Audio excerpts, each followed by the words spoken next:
Hello, this is Tony Tran, and this is my ECP2 project. Um, this is a pulse oximeter, and what it does is it displays your heartbeat.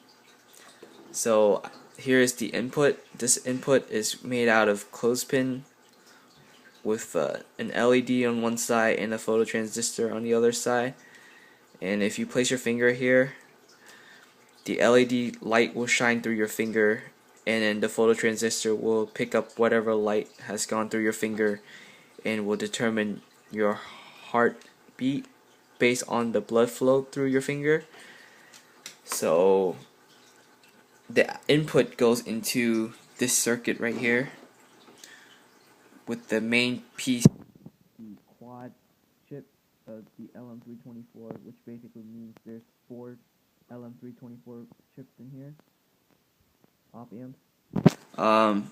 The first op amp of the 4 that we use is made for virtual ground, and a virtual ground is a node of circuit that is maintained at a steady reference potential without being connected directly to the reference potential. And the way we construct it is with a voltage divider, and the midpoint of the 2 resistors on each end is the virtual ground.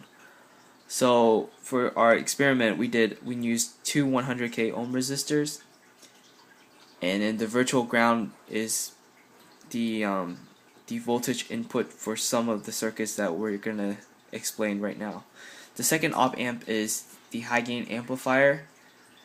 The output is decoupled through a series of capacitor to place it near the virtual ground, and is amplified with the 1.8 mega ohm negative feedback resistor. Changing the value changes the initial gain.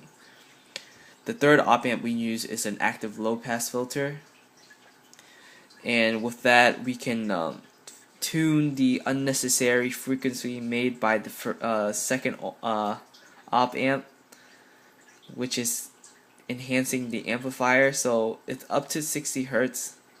So with the variance resistor, by adjusting the knob right here, we can fine tune the output display and make it less fuzzy. The last op amp is basically the same as the second one. It's just going through another filter and adjusting any necessary amplifying noises. And the output is connected with an aux cable to my laptop, and here we will demonstrate how it will work. So turning on the voltage source. Right here are the 2 wires that we can use to connect to our battery, but since I'm recording on one hand, it's very hard for me to hold the battery together, so I'm using a voltage source, a 12 volt voltage source. And here you can see the LED light is turned on, and basically you just slip your finger through here, and you can see that we can do a recording right here of our heartbeat. So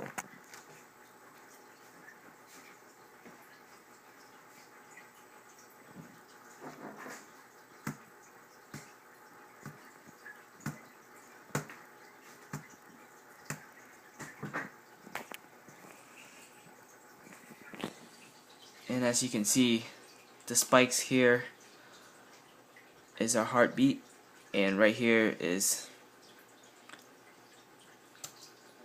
where our heart doesn't beat. So just going back,